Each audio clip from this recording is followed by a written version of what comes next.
sobre a guerra na Ucrânia, onde ele disse que a Rússia errou ao invadir o país vizinho. Dá uma olhada. Do you believe that a country which is a sovereign, independent, democratic country like your own, soberano, independente, democrático, como o seu próprio país, como a Ucrânia, tem direito à autodefesa e de se defender contra uma invasão ilegal? Lógico que ela tem um direito de se defender. Lógico que ela tem direito de se defender, até porque a invasão foi um equívoco da Rússia.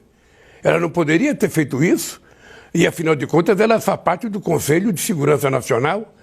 Ou seja, e isso não foi discutido no Conselho de Segurança. Então, o que eu quero é dizer o seguinte, olha, o que tinha que ser feito de errado já foi feito. Agora é preciso encontrar pessoas para tentar ajudar a consertar.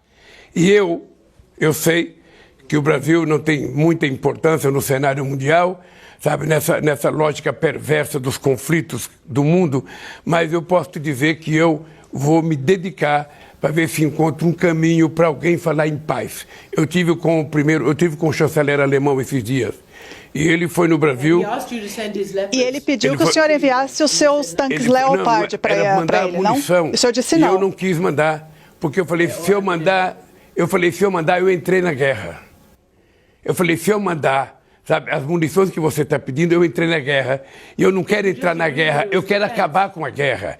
Eu não quero entrar na guerra, eu quero acabar com a guerra. Esse é o meu dilema e esse é o meu compromisso. A guerra na Ucrânia vai completar um ano agora nesta semana. Em meio a todos os esforços globais pelo fim do conflito, o presidente Lula acertou uma conversa com o presidente da Ucrânia, Volodymyr Zelensky.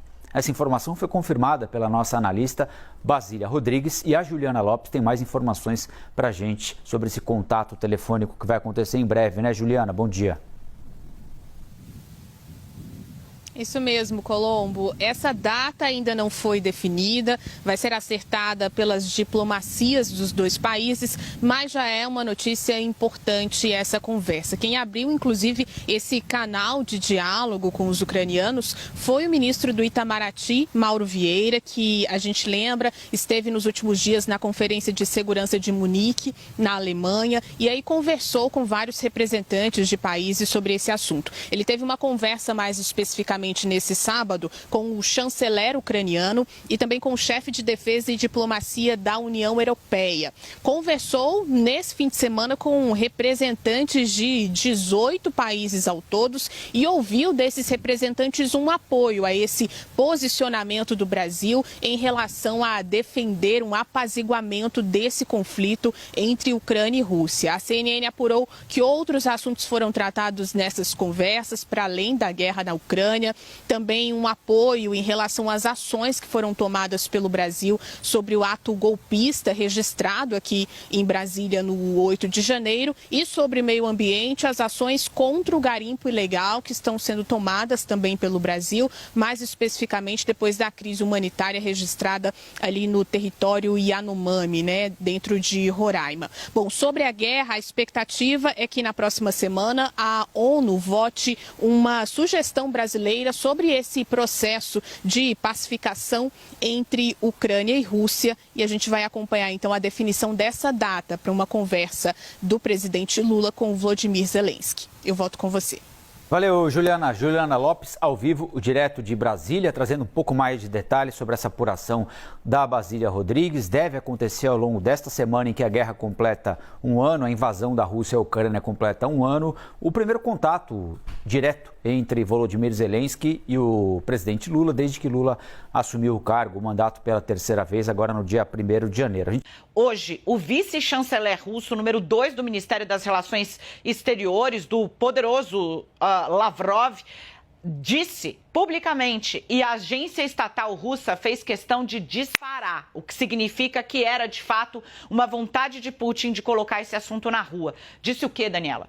Que os russos estão analisando as iniciativas de paz, as propostas de paz formuladas por Luiz Inácio Lula da Silva. Moscou fez questão ainda de dizer que aprecia a, abro aspas, posição equilibrada do Brasil e citou a recusa de Lula, mencionada inclusive na entrevista à CNN na semana passada, de não enviar armas para a guerra.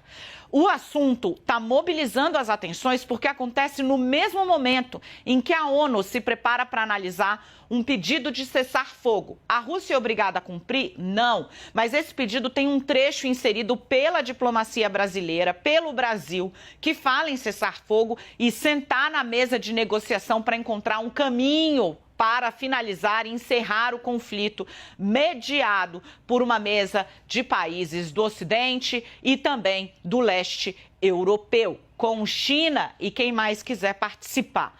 A gente vai começar a tratar desse assunto que, bom, pode ser um senhor, uma senhora colher de chá para Lula, que está buscando nesse momento o posto de protagonista no palco global da política e recebe esse senhor empurrão de Vladimir Putin. Eu começo a tratar desse assunto com ele, Américo Martins, direto de Londres. Américo, vamos tentar aqui um pouco coreografar as intenções, né?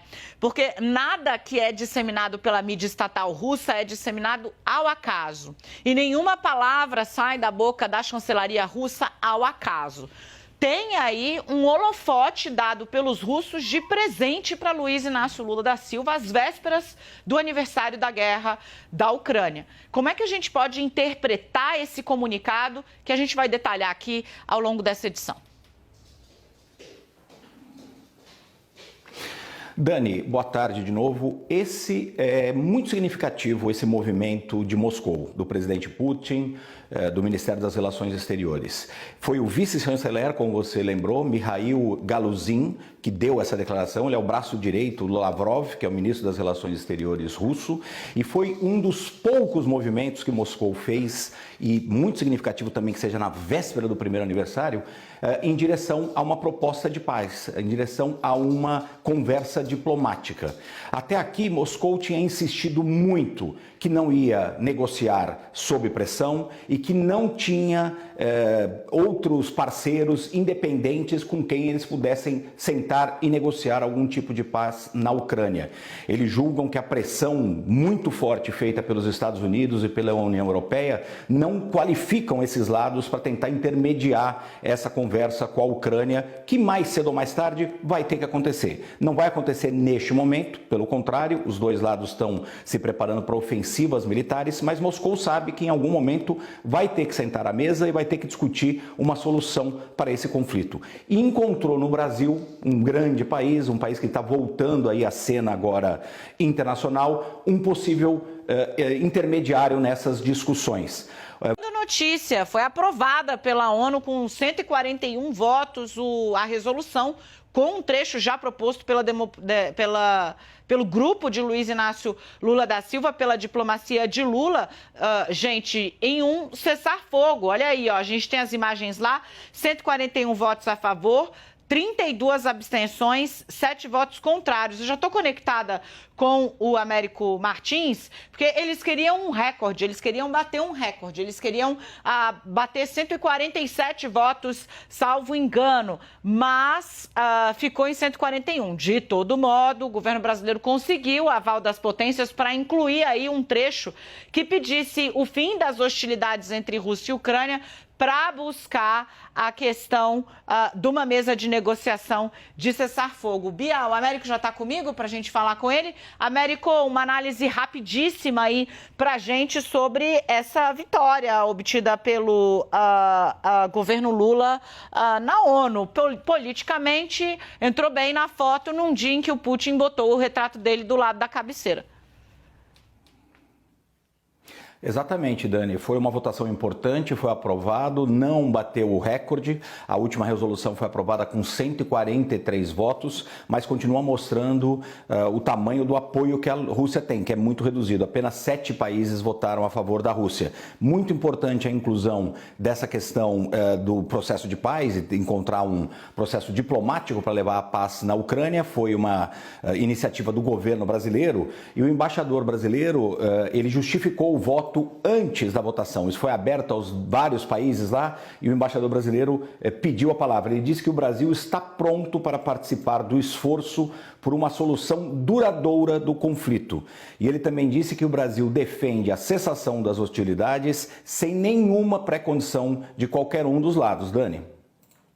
Ô, Américo, obrigada pela correção. Então, eu falei 147, eram 143 votos o recorde, ficou por 2, então, de não igualar a marca. A China manteve sua posição. Uai, seu app de vídeos curtos.